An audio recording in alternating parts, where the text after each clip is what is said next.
começar a gravar, pode gravar. Nós falamos, de modo geral, do anúncio do nascimento de Jesus, feito por São Gabriel a Maria. Falamos da fuga, da matança dos inocentes. Ele teve que fugir, São José, Maria, levando ele para o Egito. Falamos da volta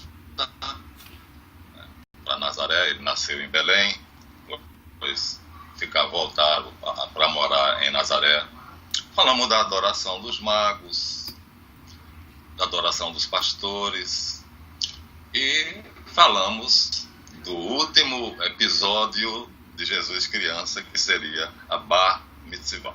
Jesus no templo, para ser sabatinado pelos doutores da lei e inverter os papéis. As perguntas que os doutores faziam a ele, ele respondia de uma maneira não convencional, não seguindo a linha da teologia rabínica da época, dando respostas completamente novas, despertando assim uma curiosidade enorme dos sábios, que não sabiam de onde aquela criança de 12 anos tinha tirado tanta sabedoria sobre as Escrituras. Quer dizer, foi um fenômeno, deve ter sido, para quem estava presente na época, deve ter sido uma coisa fantástica. E é o último episódio da infância dele. Falamos daquele autor do Evangelho Apócrifo que está ensinando a ele o alfabeto e pergunta o que é o Aleph, e ele diz que, se ele disser o que é o Tal, ele explica o que é o Aleph, que era a cruz, né? A letra T. O Tal de São Francisco T era a crucificação do Messias, e ninguém sabia disso porque o judeu não tinha essa perspectiva de que o Messias seria crucificado. Começa que o judeu não crucificava, ele apedrejava, né? A pena máxima, humilhante por blasfêmia, ou a maioria dos crimes, era dilapidação, era apedrejamento até a morte. Então não dava para os sábios judeus decodificarem esse hieróglifo P, né, como sendo uma cruz, porque isso era da justiça romana. O romano é que crucificava. Então era um mistério para os judeus. E então esse evangelho apócrifo é muito interessante. Pode ter acontecido ou não, nós não sabemos, mas com isso se encerra. E nós temos que dar um pulo dos 12 até os 29, 30 anos. Aí os sinóticos, todos eles, mostram o mesmo episódio. Naqueles dias, diz Mateus, apareceu João Batista pregando no deserto da Judéia. Dizia: fazei penitência, porque está próximo o reino do céu. Este é aquele de quem falou o profeta Isaías quando disse: voz do que clama no deserto, preparai o caminho do Senhor, endireitai suas veredas. João usava vestimenta de pelos de camelo e uma cinta de couro em volta dos rins. Seu alimento eram gafanhotos e mel silvestre. Vinham então a ele os habitantes de Jerusalém, de toda a Judéia e de todo o território próximo do Jordão, e eram por ele batizados no Rio Jordão, confessando os seus pecados.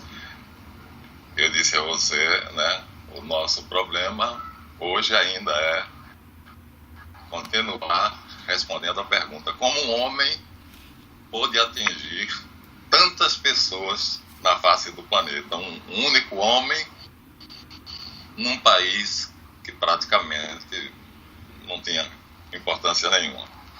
Marcos apresenta a mesma passagem dizendo: está escrito no profeta Isaías: eis que envio diante de tua face meu anjo, que preparará o teu caminho diante de ti.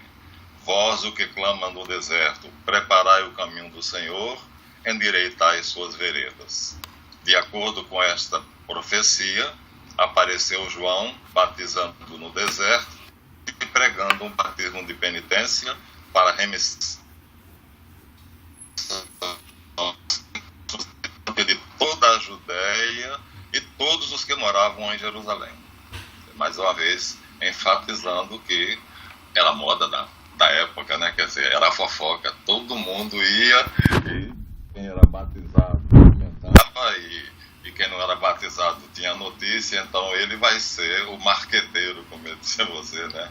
De Jesus. E quando Jesus aparecer, todo esse pessoal já está sabendo, porque Lucas, que é cientista, querendo dar ao Evangelho um cunho de ciência,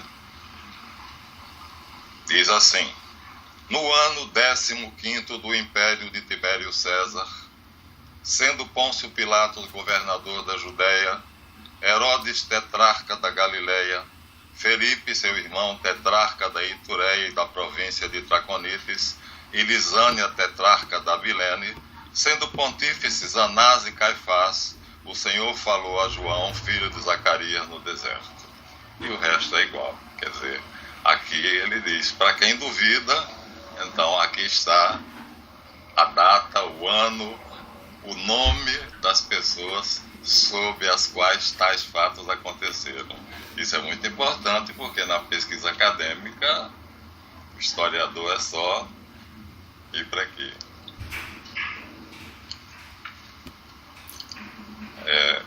João não fala, então aqui está Mateus, Marcos e Lucas apenas. Então, Lucas continua dizendo, Mateus: veio Jesus da Galileia ao Jordão e apresentou-se a João para ser batizado por ele. Como eu te disse, a Galileia era no Maranhão e o Jordão, quer dizer, Jerusalém, Nazaré, era de Brasília para baixo. Então ele fez uma caminhada. João se opunha, dizendo: eu é que devo ser batizado por vós, e vós vindes a mim? Mas Jesus respondeu: deixai que assim se faça por agora, pois convém que se cumpra toda a tzedaca. Então ele consentiu. Logo que Jesus foi batizado, saiu da água, e eis que se lhe abriu o céu, e viu-se o Espírito de Deus descer em forma de pomba e pairar sobre si, enquanto uma voz do céu dizia: este é meu filho muito amado, em quem pus as minhas complacências. Marcos repete praticamente: por aqueles dias veio Jesus da cidade de Nazaré, da Galileia, e foi batizado por João no Jordão. Logo que saiu da água, viu-se o céu se abrir e o Espírito descer sobre ele em forma de pomba. Ouviu-se também uma voz do céu: vós sois meu filho muito amado, em quem ponho as minhas complacências. Então, aqui é o fato. Agora, a partir daí, até aí, João concorda, na verdade, e continua com os sinóticos numa mesma linha biográfica. A partir daqui, não. A partir do batismo de Jesus, João diverge e passa a ser o evangelho teológico. Então, aqui ele já diz: foi este o testemunho que deu João quando os judeus lhe mandaram de Jerusalém sacerdotes e levitas para lhe perguntarem: quem és tu? Ele confessou: eu não sou o Cristo, o Messias. Perguntaram-lhe: quem és, pois? Elias? Não sou, respondeu. És o profeta? Não, respondeu ele. Disseram-lhe então: dize quem és, para que possamos dar resposta àquele que nos enviaram. Que dizes de ti mesmo? Bom, que ele não era o Messias, isso, à medida que ele batizava, ele dizia sempre a toda a multidão em volta que não o confundissem, porque ele não era o Messias. Eu não sou o Messias. Mas aqui tem umas perguntas engraçadas. És Elias? Ali em cima diz que o profeta Isaías profetizou dizendo: eis que eu envio o meu anjo diante de ti. Então se refere a João Batista como sendo anjo. E em outro lugar diz que Elias virá preparar o caminho do Messias. Elias virá. Os judeus a essa altura já acreditavam na reencarnação, não acreditavam que Elias reencarnaria realmente e viria preparar o caminho do Messias. Então, essa pergunta já mostra o aculturamento do judaísmo pelo helenismo, né, cujas escolas de mistérios, todas elas, acreditavam na reencarnação. És Elias, quer dizer, supostamente reencarnado? E ele responde não, porque ele sabe que da maneira como estão perguntando, não é da maneira como está se cumprindo. Ele virá no espírito de Elias, ou seja, com a força e o poder espiritual que Elias tinha de convencer, de dar a vida por Javé. Então, quando perguntem, dize-nos quem és, eu sou a voz do que clama no deserto, endireitai o caminho do Senhor. Entre os que tinham sido enviados, alguns eram da seita dos fariseus. Por isso interrogaram de novo: por que então batiza se não és o Cristo, nem Elias, nem o profeta? Aqui o profeta é Moisés. João respondeu-lhes: eu batizo na água. Em vosso meio, porém, está um que vós não conheceis. É ele que deve vir depois de mim. Não sou digno de desatar as correias das suas sandálias. Deram-se esses fatos em Betânia, além do Jordão, onde João estava batizando. Aqui João já coloca uma coisa que os sinóticos não colocam: perguntarem se ele é Elias. Quer dizer, já obriga a gente a uma pesquisa, porque os outros só falaram que João veio cumprindo a profecia de Isaías, endireitai os caminhos do Senhor. Ele já coloca que o judeu já estava aculturado e já professava, vamos dizer assim, algumas crenças que não eram mosaicas, não eram do javismo. João diz de novo: no dia seguinte ao batismo, João viu Jesus que se aproximava dele e disse: eis o Cordeiro de Deus que tira o pecado do mundo. Este é aquele de quem eu disse: depois de mim vem um homem que é superior a mim, porque antes de mim existia. Eu não o conhecia, mas vim batizar com água para que ele se torne conhecido em Israel. E João deu testemunho dizendo: vi o Espírito Santo descer do céu em forma de pomba e repousar sobre ele. Eu não o conhecia, mas aquele que me mandou batizar com água me disse: aquele sobre quem vires o Espírito Santo descer e repousar, esse é o que batiza no Espírito Santo. Eu vi e dou testemunho que este é o Filho de Deus.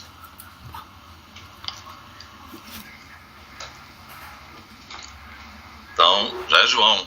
Veja bem, são as duas passagens de João. Este é o Filho de Deus. Bom, Filho de Deus, o farol do Egito dizia que era o Horus encarnado, Deus vivo.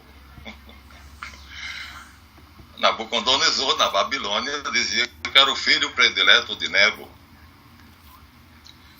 Os reis da China e do Japão se diziam deuses. Inclusive o do Japão renunciou a esse título bem recentemente, depois da Segunda Guerra Mundial. Durante muito tempo ele manteve esse costume.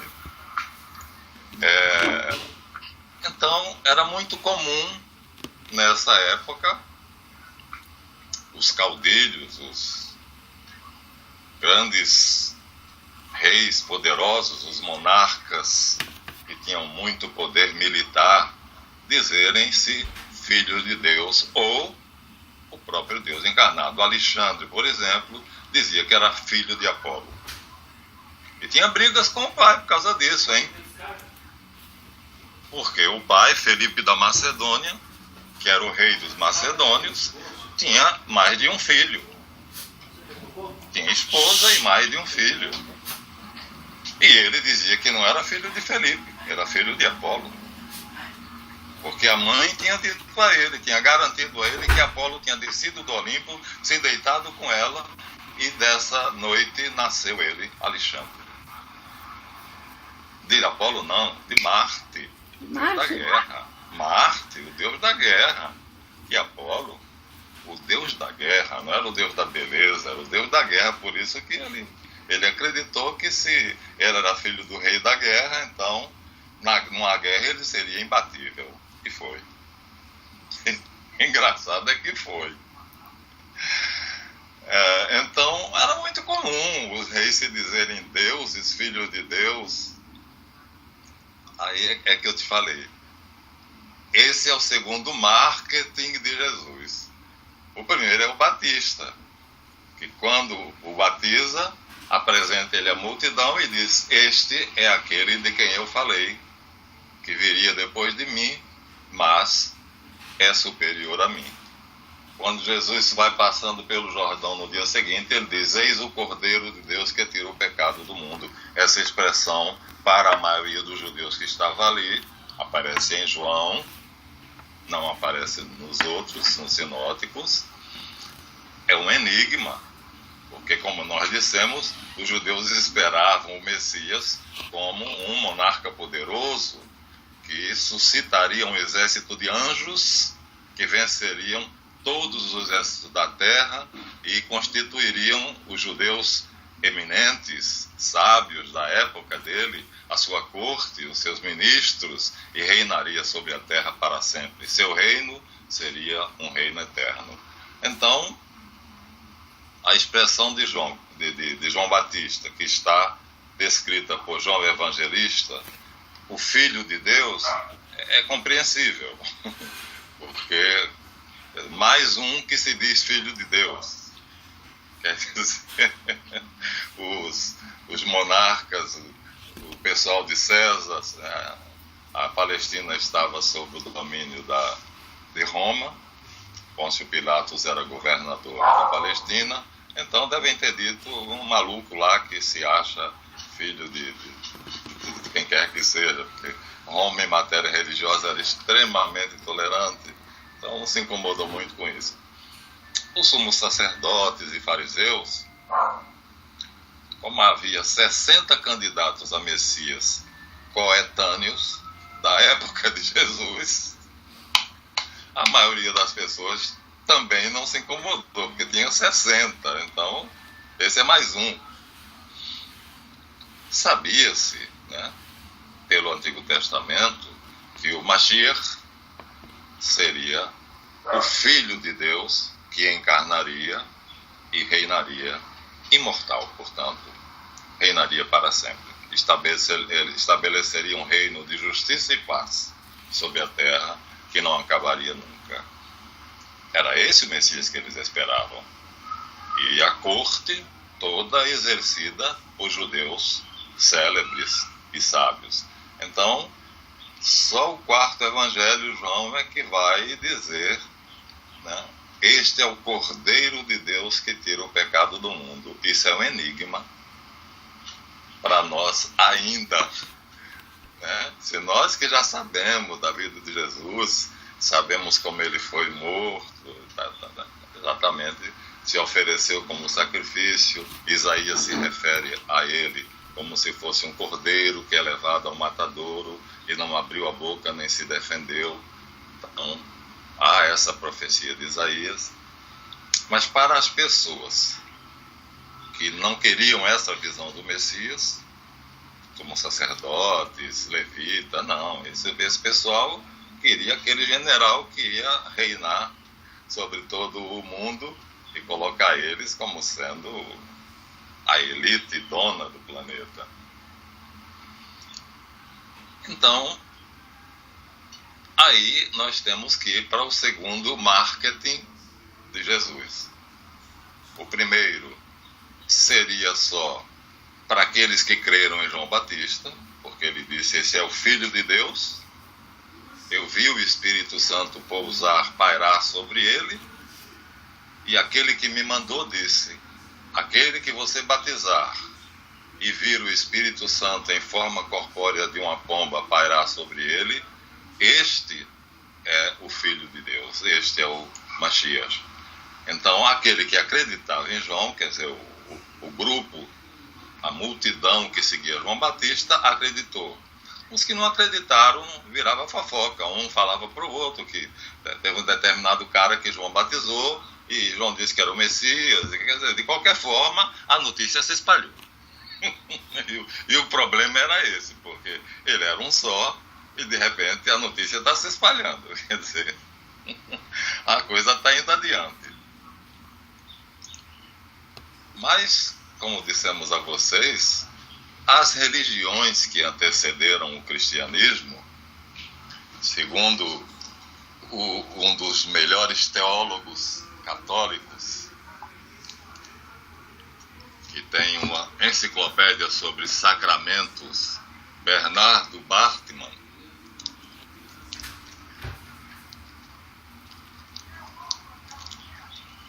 quando ele fala aqui sobre os sacramentos e os mistérios antigos, na página 71,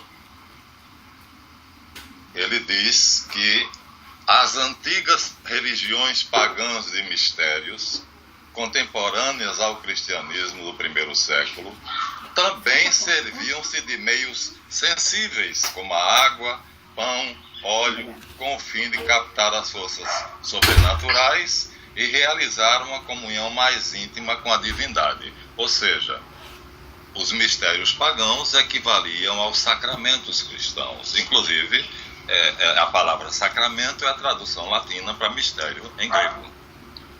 Quer dizer que o mundo todo, né, o Cristo foi precedido, Jesus foi precedido por correntes de sábios, porque as escolas de mistério geralmente não aceitavam todo mundo, havia provas rigorosas para entrar.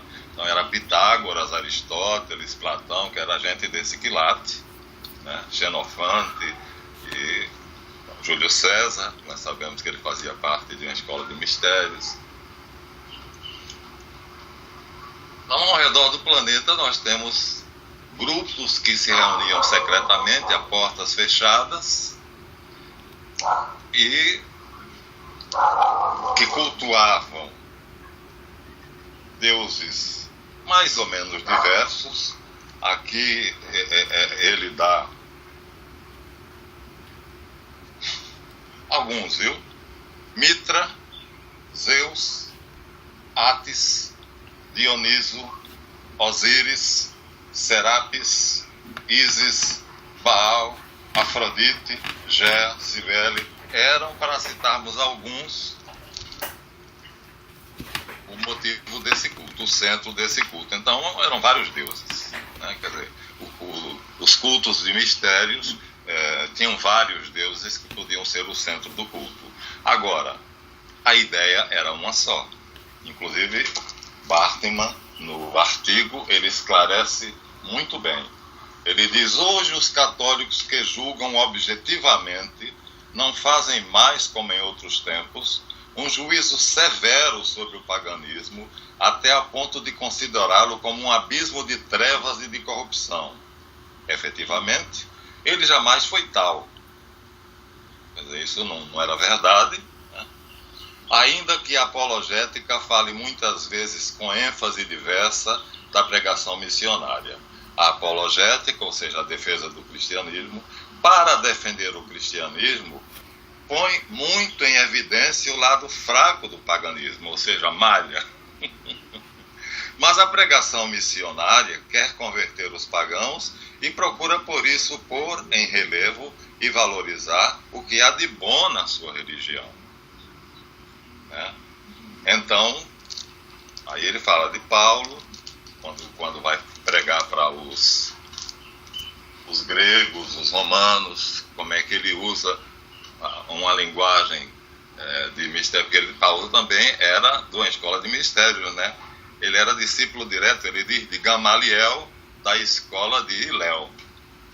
Então havia uma escola de mistérios na Palestina que eles chamavam tradição, Cabalá. Hillel era o nome maior. Inclusive, existem teólogos que comparam muitas coisas ensinadas por Hilel com os ensinamentos de Jesus. Ele era um cara do bem.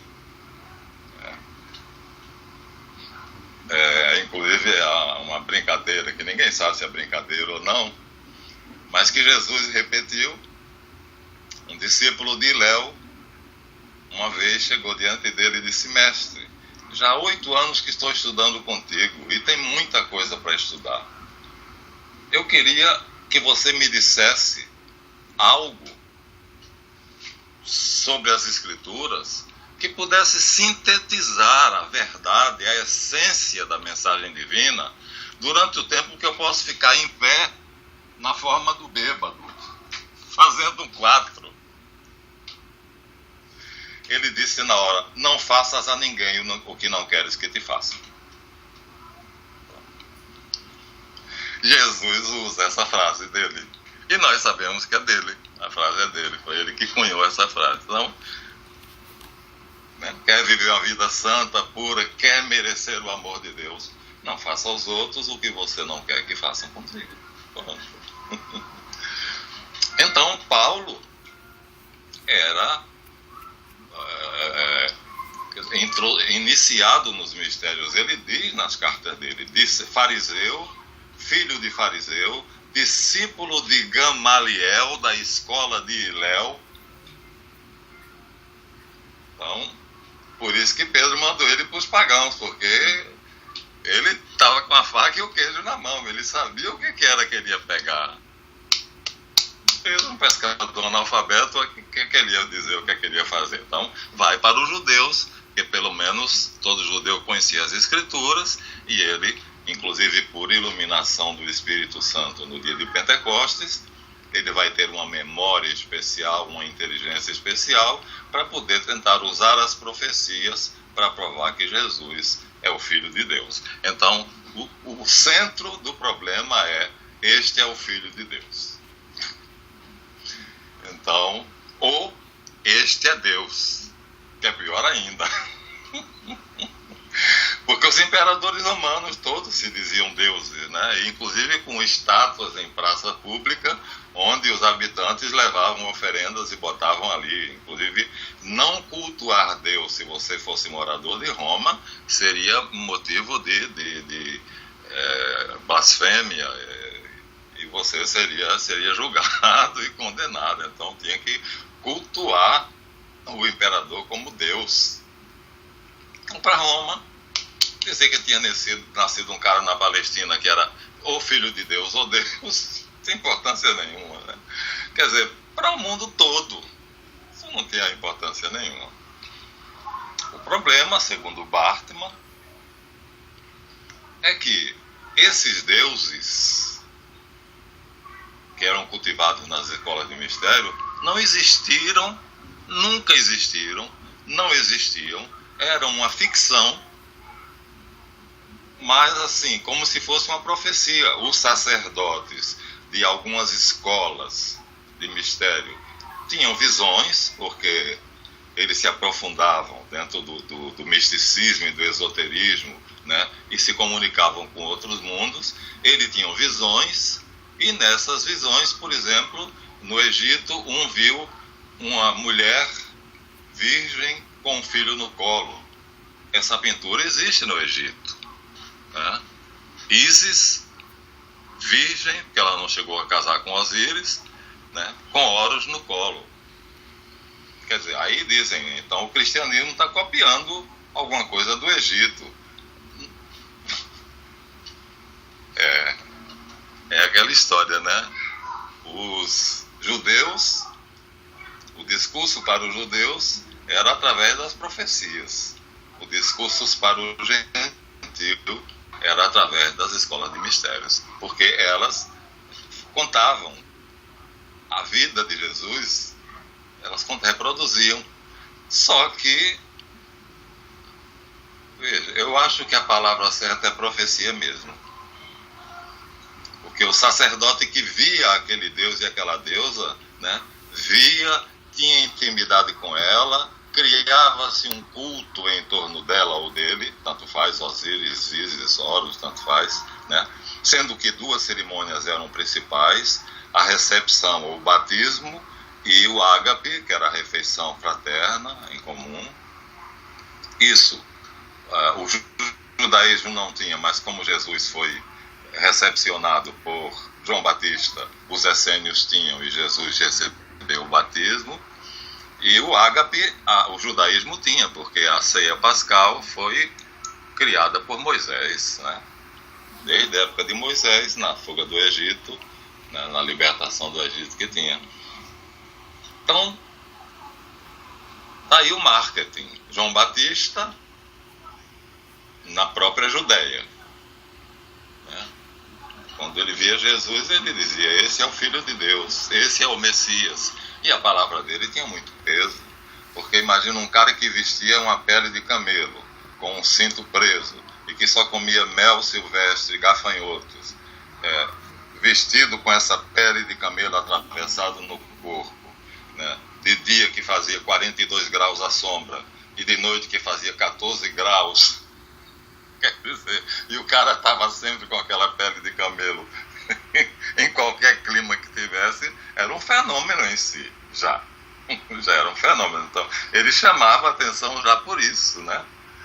Não era uma pessoa normal, ele não sentia frio e não sentia calor com aquela pele de camelo. E pela vida austera que ele levava, né? Quer dizer, seguindo as escrituras, seguindo a lei de Deus rigorosamente, ensinando as pessoas que o procuravam, que ele batizava, né? Como reformar a sua vida, em suma, preparando o caminho para o Evangelho, evangelizando antes de Jesus vir. Então, o testemunho de João Batista, né? Quando ele pega Jesus para batizar e diz: este é o Filho de Deus, é dele que eu falei para vocês. Está toda a multidão perto do Jordão vendo, né? E no outro dia, quando Jesus passa ao longe, ele diz: aquele é de quem eu falei que eu não sou digno de desatar as sandálias, as correias das sandálias. Então, o marqueteiro de Jesus na Palestina é João Batista. E no resto do mundo são as escolas de mistérios. Isso é muito interessante ler o capítulo completo de Bartman, porque ele explica maravilhosamente porque os sacerdotes das escolas de mistério, eles usavam a água para batismo, alguns batizavam com sangue, né? O batismo no mitraísmo era com sangue, mas a maioria era com água. Eles usavam a refeição, o ágape, em que sacrificavam um animal anteriormente consagrado à divindade, e aí aquela comunhão entre eles era, né? Eles supunham que o Deus, a divindade, também estava ali comendo junto com eles. Então Bartman diz: a intenção deles era a melhor possível. Eram movidos por uma grande fé, por uma enorme consciência de que o homem traz uma culpa, traz uma mancha, né? É capaz de desagradar a Deus com muita facilidade, de pecar, de errar. E o que eles queriam na escola de mistério era exatamente se livrar dessa culpa, se livrar dessa mancha, se purificar e ser digno de participar do ágape com a divindade invisivelmente presente. Então, isso vai ser uma beleza para a religião quando os apóstolos forem pregar o cristianismo, né? Encaixa perfeitamente, verdade. Perfeito, encaixa perfeitamente, né? O conceito é perfeito. Ora, cortam a cabeça de João Batista, mas os apóstolos continuam batizando. Então, vão encontrar nas escolas de mistérios que batizam a admissão pelo batismo. E Jesus Cristo, na noite da quinta-feira, celebra a Páscoa judaica, antecipando-se ao sábado, que seria pelo calendário mosaico, e ele pelo calendário essênio celebra na quinta-feira, por isso não coincide naquele ano. Jesus, educado supostamente por pais essênios, então ele celebra na quinta-feira à noite, a Páscoa judaica seria no sábado. E então esses dois mistérios né, onde se usavam cordeiro, pão, molho, água, quer dizer, é exatamente o que a igreja vai usar nos sacramentos. Quer dizer, a única questão, a questão vital, a questão central, o nó, é convencer que Jesus Cristo existiu, em primeiro lugar, porque os outros deuses eram todos ficção, que ele fez os milagres que se dizia que ele fez, ressuscitou mortos, curou paralíticos, surdos, mudos, etc. Ressuscitou, principalmente isso. Foi crucificado como uma vítima, como um cordeiro, aí se explica a metáfora do cordeiro de Deus, foi para pagar os nossos pecados, e ressuscitou ao terceiro dia.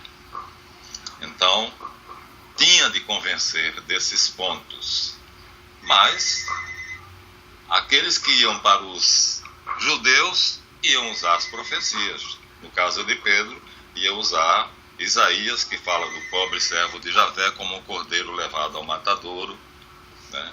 E Paulo, e Barnabé, Apolo discípulo, e outros iam levar para os pagãos a mensagem de que Íctes, Ates, Cibele, Osíris, na verdade, eram apenas uma figura de Jesus de Nazaré, que tinha-se como provar que ele existiu naquela época. Existia a certidão de nascimento dele e o atestado de óbito. Dois documentos preciosos, porque o Evangelho conta que Jesus, José e Maria, uma vez que José e Maria casaram, saíram do deserto, deixaram de ser essênios, saíram da comunidade essênia e foram para Nazaré, mas houve um edito do governador da Palestina naquela época de Jesus Cristinho, porque na época de Jesus adulto era Pôncio Pilatos, mas na época de Jesus Cristinho era outro governador, e esse governador ordenou o recenseamento da Palestina. E cada família tinha que ser registrada no lugar onde o patriarca nasceu, segundo a sua tribo. E José e Maria eram descendentes de Davi, que nasceu em Belém. Por isso, eles foram para Belém. E lá lavrou-se o registro, quer dizer, confirmou-se a existência de dois descendentes do rei Davi, empobrecidos, morando na cidade de Nazaré. Então está lá, né, quando ele nasceu, né, já era 3, então eles ficaram esperando dentro da caverna o dia em que na fila eles pudessem ser atendidos. Quando foram atendidos já era 3, já não era mais 2. Quirino era governador da Judéia. Mais uma vez Lucas quem dá esse dado, né? Quando era Quirino governador da Judéia, ainda não era Pôncio Pilatos. Então nós tínhamos a certidão de nascimento. E como Roma tudo o que fazia escrevia, a sentença de morte de Jesus tanto foi copiada pelo Sinédrio, oficialmente, ela foi lavrada oficialmente pelo Sinédrio, como foi copiada por Pôncio Pilatos. Então tinha dois atestados de óbito. Mas todos esses documentos estavam na biblioteca de Roma, e quando o doido do Nero incendiou o bairro cristão para poder tocar harpa e fazer um poema que ele queria fazer, assim, como Troia pegando fogo, mas ele tinha que ter inspiração, então tinha que ter uma cidade pegando fogo mesmo, para ele poder fazer o poema. Então ele mandou incendiar o bairro cristão, que os cristãos não eram nada na Roma de Nero, e aí incendiou exatamente, a biblioteca ficava nesse bairro. Então foi embora. Mas eles tinham, então os apóstolos tinham esses documentos. eles tinham acesso a esses documentos. Então, a certidão de nascimento e 2 atestados de óbito. O Talmud, e o Talmud falava amplamente de Jesus, porque os talmudistas foram inimigos ferrenhos de Jesus. Eles falam da crucifixão, né? Eles dão a Jesus o lugar de honra nas profundezas dos infernos, porque ele fez a cisão do judaísmo, né? Eles sempre tiveram muito cuidado para o judaísmo se manter unido. E Jesus dividiu o judaísmo em quem é por Cristo e quem não é por Cristo. Então, está ardendo no mármore do inferno. Então, tem as maiores maldições. Além de outros autores, como o Rabino Jequiel, o Sefer Toledot Yeshua. Então, eles tinham vários livros de contemporâneos de Jesus, né? Tinha pessoas até que viveram na época de Jesus que ainda estavam vivas. Mas o primeiro problema era esse: ele existiu. Diferentemente de Dioniso, de Orfeu, de Átis, ele existiu. Então, isso derrubava todo o panteão daquelas divindades que eram pura ficção. Então, só existia no imaginário coletivo das escolas de mistério, das religiões de mistérios. Provar que ele existiu, né? Provar que ele fez os milagres, aí era fácil, porque os apóstolos também faziam.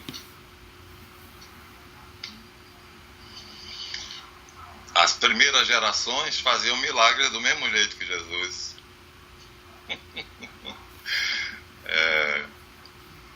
Conta o livro dos Atos dos Apóstolos que Pedro, Tiago e André iam passando por uma das ruas de Jerusalém, quando um homem com as pernas entrevadas estendeu a mão e disse: dá-me uma moeda, por amor de Deus, dá-me uma esmola. Pedro parou, olhou para ele e disse: ouro nem prata possuo, mas o que tenho, isto eu te dou. Segurou na mão dele e disse: em nome de Jesus, levanta-te e anda. E o homem levantou e saiu saltando, saiu caminhando. Então, os gregos diziam que os deuses vieram morar entre os homens. E aí foi engraçado em Atenas, porque assimilaram Paulo a um deus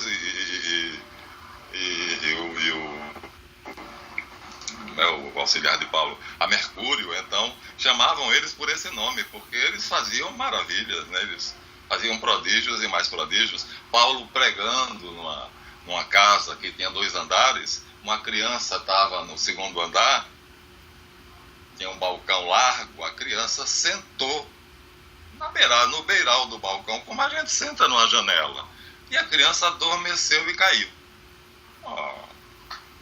Não teve jeito, né? Bateu no chão, torceu o pescoço, morreu no ato.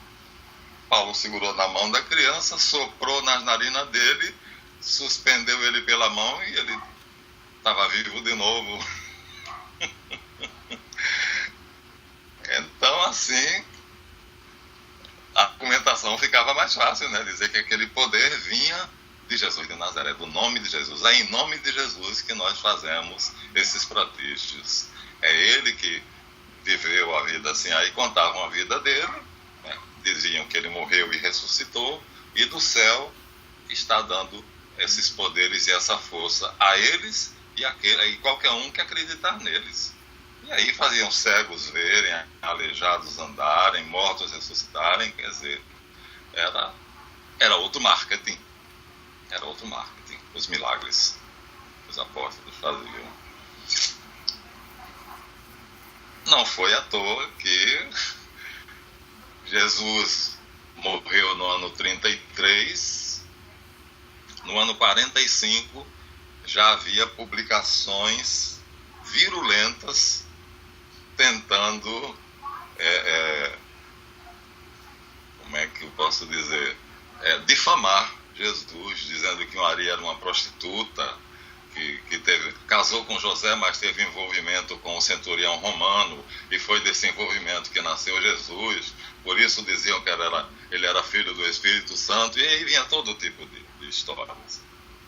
Mas havia também os rabinos mais ponderados, que 40% do Sinédrio era os 267 deputados federais de Brasília que foram presos pela Lava Jato.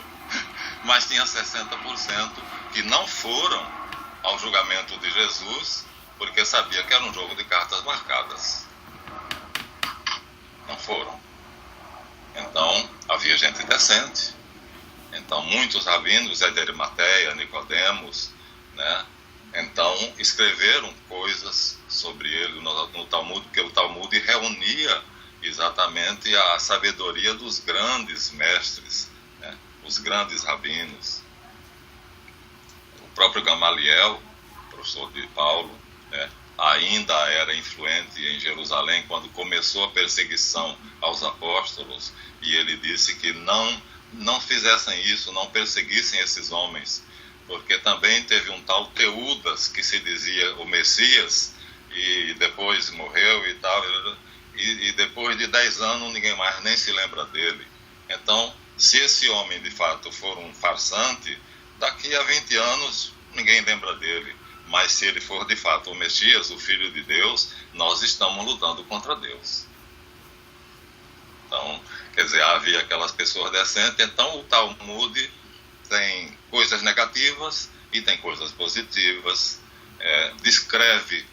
Diz que Jesus era um profeta, diz que ele fez muitos milagres, diz que ele foi pregado no madeiro, não fala numa cruz, mas fala no madeiro, e diz que a partir daí o nome dele nunca mais foi usado, porque está escrito na lei de Moisés: maldito aquele que for pregado no madeiro.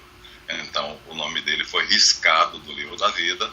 Hoje não existe mais nenhum judeu poria num filho o nome Jesus, né? Para o judeu ele é considerado amaldiçoado. Então eles tinham muitos testemunhos, né? Quer dizer, se Pedro e Paulo foram para Roma, lá tinha a certidão de nascimento e a certidão e o atestado de óbito de Jesus. Quer dizer, em Jerusalém nós tínhamos lá, o Sinédrio lavrou a sentença de morte quando condenaram ele. Só 40% dos sinedistas que estavam presentes, e os outros não foram. Então, provar que ele existiu, provar que ele fez os milagres. As pessoas que Jesus curou, cegos, aleijados e tal, estavam vivos na época apostólica, estavam vivas e andando por ali. Por exemplo, Lázaro continuava morando em Betânia com as duas irmãs dele, Maria e Marta. Quer dizer, era assim, era muito fácil, de alguma forma, né? Juntando João Batista, convencendo os praticantes das escolas de mistérios que aquelas histórias de mistérios era apenas um tipo de profecia do que aconteceria e não fato que aconteceu. Aquilo nunca foi um fato, era uma previsão, eram os deuses mostrando que aquilo aconteceria, e aconteceu com Jesus de Nazaré. Então, através dessas ferramentas, o testemunho de João Batista, né, a história dos deuses cultuados nas escolas de mistérios e os milagres que os apóstolos operavam, então foram, pouco a pouco, convertendo pessoas, quer dizer, a vida que os cristãos levavam era muito diferente. Mesmo assim, nós tivemos 312 anos de perseguições, que não tenho ideia de quantas pessoas morreram, mas foram muitos milhares, né? Domiciano, Diocleciano, Calígula, decretos para perseguir os cristãos e matar. Paulo, por exemplo, ele foi para Jerusalém para poder matar os apóstolos, para tirar os cristãos de dentro de casa. A ordem, porque dentro de casa você não podia ser da sua casa, não podia ser preso. Então ele levava uma ordem expressa, né, do Senado romano, para tirar a pessoa de dentro de casa, se fosse provado que ela era cristã, e matar por apedrejamento. Quando ele chegou, estavam apedrejando Estevão, que foi o protomártir, o primeiro mártir do cristianismo. Os sumos sacerdotes estavam apedrejando Estevão, porque Estevão fez uma pregação, todo mundo em volta estava ouvindo, né, essa pregação, e ele de repente levantou os olhos para o céu e disse: e agora mesmo eu estou vendo Jesus sentado num trono à direita de Deus. Disseram blasfema e tacaram pedra no garoto. Era um jovem, né? Era um dos 7 diáconos que foram eleitos. Então não perdoaram ele dizer que estava vendo Jesus glorificado no céu, num trono à direita do trono de Deus. Então aí nós encontramos uma explicação, quer dizer, estamos dando aqui explicações, como diz o Jonathan, acadêmicas, porque também teve a questão do Espírito Santo, né? O Espírito Santo foi mandado no dia de Pentecoste por Jesus Cristo. Os apóstolos foram mantidos dentro do cenáculo e Jesus disse: não saiam daí até receberem o Paráclito, o enviado do Pai, que estava todo concentrado nele. Só quando ele chegasse no céu é que poderia chover o Espírito Santo sobre a terra. E então a influência também do Espírito Santo. Então, com tudo isso junto, assim, na segunda pregação de Pedro em Jerusalém, na segunda pregação, usando os degraus do templo como plataforma, né? Pedro subiu na plataforma, era festa em Jerusalém, então tinha muita gente, e aí ele subindo ali, começando a falar sobre religião, o judeu, tanto o judeu como o prosélito, ou seja, adepto do judaísmo por conversão, né? Uma grande multidão. Então, na segunda pregação de Pedro, já tinha 3.000 cristãos em Jerusalém. Levando em conta para a população da época, devia ser gente pra caramba. Devia ser muita gente. Constantino se converteu ao cristianismo porque ele descobriu que ele adorava Mitra, que era o deus da família imperial, né? Assim, desde Júlio César, que os imperadores consideravam Mitra o protetor da família imperial. E ele teve um sonho. Nesse sonho ele viu uma bandeira escrito, uma cruz desenhada nela e escrito: sob esse sinal tu vencerás. Numa batalha que ele ia travar com o pretendente ao trono, um general que governava a parte oriental. O Diocleciano tinha dividido o império em a parte oriental e ocidental. E tinha colocado Maxêncio na parte oriental e tinha colocado... acabei de dizer o nome dele. Como é que é? Esqueci. Constantino, no Ocidente. Então, Constantino governava a parte ocidental a partir de Roma e Maxêncio governava a parte oriental do Império, né, a partir de Constantinopla. E aí Maxêncio decidiu tomar tudo para si. Constantino se preparou, porque antigamente havia ética, né? Então eles tinha que ser longe da cidade para não envolver pessoas inocentes. Quer dizer, os generais, os reis antes determinavam onde vai ser, que dia vai ser, que hora vai ser, para os soldados descansarem. Era uma coisa interessantíssima, né? Era uma guerra assim, cheia de ética. E então se encontraram na Ponte Milvia, que é o local de referência. Passava um rio, e a ponte sobre esse rio se chamava Milvia, e Constantino, na noite anterior ao combate, ele sonhou que aparecia uma bandeira, uma cruz, e as palavras: sob esse sinal tu vencerás. Aí ele acordou o acampamento todo, mandou os soldados rasparem as águias romanas desenhadas nos escudos e pintarem a cruz. depressa e de qualquer maneira. Não importa que fosse perfeito ou não perfeito. Raspe a águia romana e pinta a cruz. E fizeram isso. Então, coitadinhos, em vez de descansar na última noite antes da batalha, eles passaram a noite raspando os escudos e pintando cruzes. O que ele não sabia, Constantino, porque isso ninguém pode provar, foi um sonho. Está na biografia dele. O que ninguém pode contestar é que ele não sabia que o Império do Oriente já tinha muita gente convertida. Tá?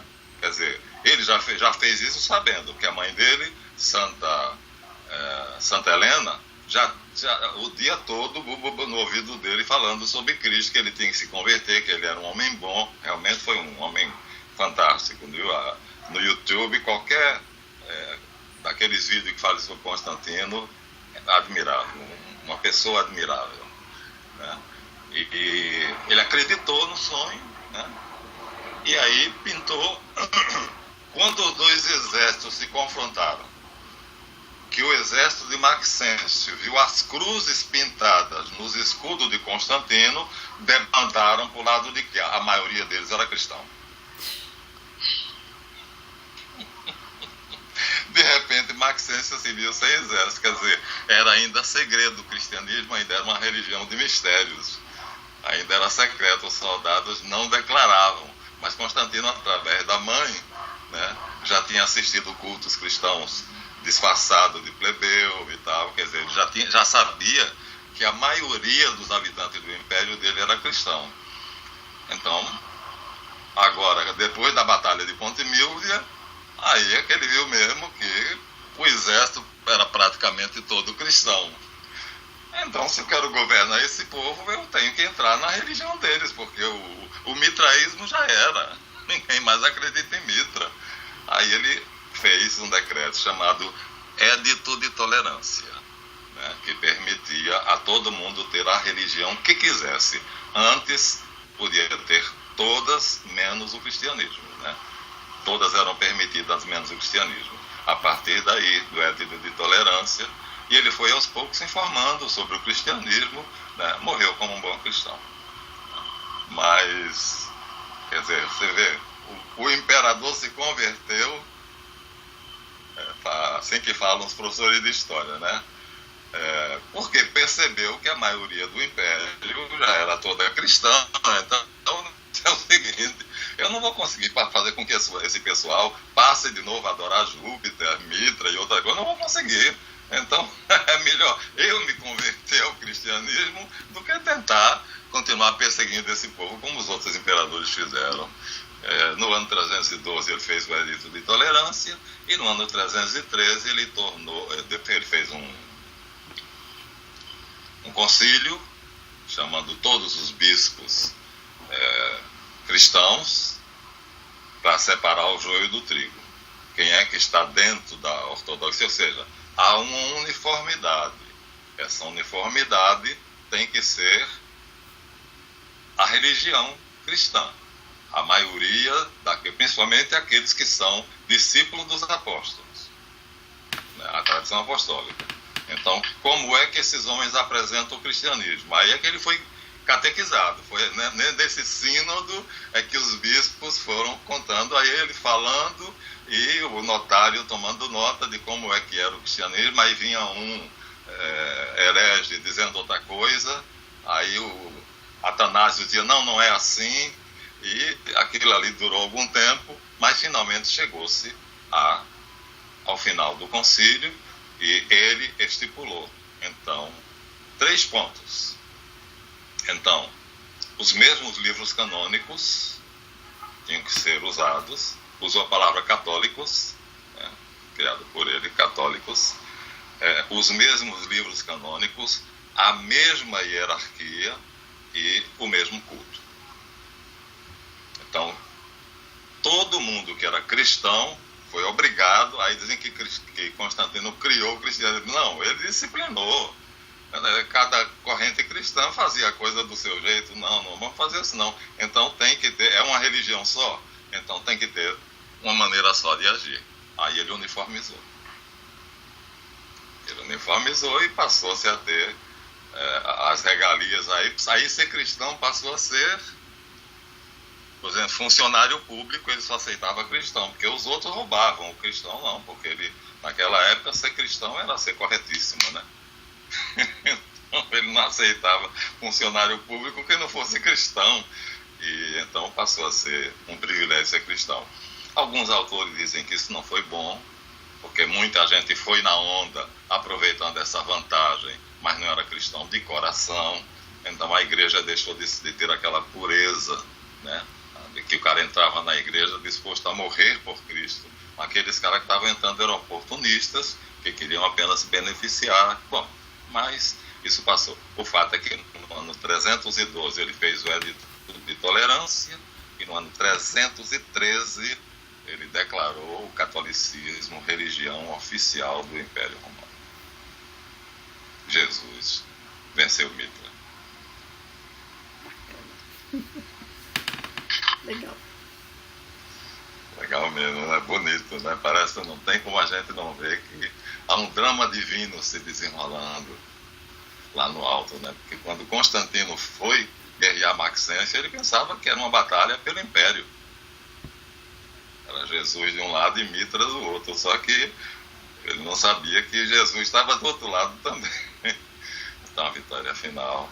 Se Constantino, dizem os teólogos, se Constantino tivesse perdido a batalha, o nosso mundo seria mitraísta hoje. Nós professaríamos a religião de Mitra, porque também é uma religião bonita, é uma religião de mistério, né? Mas é bonita, é uma religião nobre e tal, quer dizer, tem lá seus valores. Mas Jesus já tinha determinado que o mundo era dele. Então, agora a pena que até o quarto século, os grandes doutores pagãos que se converteram ao cristianismo, né, gastaram suas vidas, né, depois da conversão, pegando os documentos antigos e arquitetando uma doutrina segundo a orientação de Constantino, do imperador, para fazer una santa católica e apostólica, como ele colocou, né? Una. Então, tentando fazer uma doutrina que unificasse a igreja cristã em todo o território onde o imperador Constantino mandasse. E foi assim durante a Idade Média, e ela ficou até hoje. Então, é católico quem crê, né, no credo, que é o nosso manifesto da fé, creio em Deus Pai Todo-Poderoso, chamado símbolo apostólico, né, e em Jesus Cristo. Creio em Deus Pai e em Jesus Cristo, e no Espírito Santo. Então, usa os mesmos livros. A nossa Bíblia é diferente da Bíblia protestante, sabe disso, né? A Bíblia protestante não tem todos os livros que a nossa tem, e a mesma hierarquia. Quer dizer, o católico do mundo inteiro reconhece o Papa de Roma, hoje Francisco, como sendo a maior autoridade da Igreja Católica. Então foi Constantino que colocou essas três verdades para acabar com a bagunça, e daí para frente ele governou o império dele com uma facilidade enorme. Todo mundo cristão. A tal ponto que a enciclopédia Life tem vários volumes, um deles chamado Idade Média, mas tem um subtítulo chamado Idade da Fé.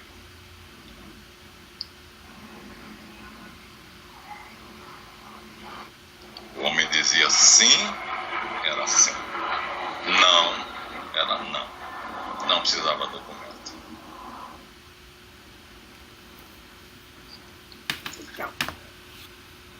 Foi uma coisa bonita. 1000 anos, viu? Certinho.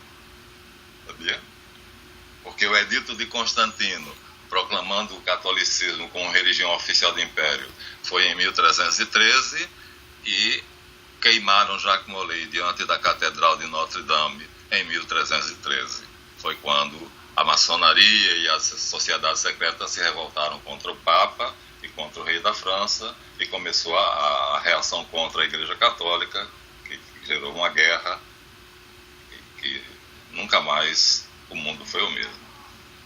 havia um consenso, né, entre as religiões de mistérios e o cristianismo. Havia um consenso, então não havia essa hostilidade. Infelizmente, a condenação de Jacques Molay, grão-mestre dos Templários, criou essa ruptura entre as duas maiores sociedades do mundo, com consequências funestas para a população, para todos nós. Mas aí está, em poucas palavras, como foi que um homem só, apresentado a uma pequena multidão dentro do Rio Jordão no dia do seu batismo, se tornou o Deus de 3 bilhões e 800 milhões de crentes. É o número de católicos. De cristãos, aliás. De cristãos, de católico não, de cristãos. É a maior religião, tem o maior número de adeptos do mundo. Nem budismo, nem hinduísmo, nem nenhum. O catolicismo leva. Tomara que continue. E parece que estamos passando por um período de depuração. Parece que os católicos estão, eu vejo a Rádio Aparecida, a televisão Aparecida, a TV Canção Nova, e tem uma outra aí que eu não me lembro agora, né? Que são emissoras que só tem programas católicos, e assim, o pessoal muito animado, tá muito gás, parece que está um revival, uma renovação assim nesse século XXI. Deus é quem sabe. Vamos para frente, que o Espírito Santo é quem guia a barca de Pedro. Tá bom, então. Muito obrigado por ouvir-nos e até a nossa próxima aula. Obrigada, querido. Tchau.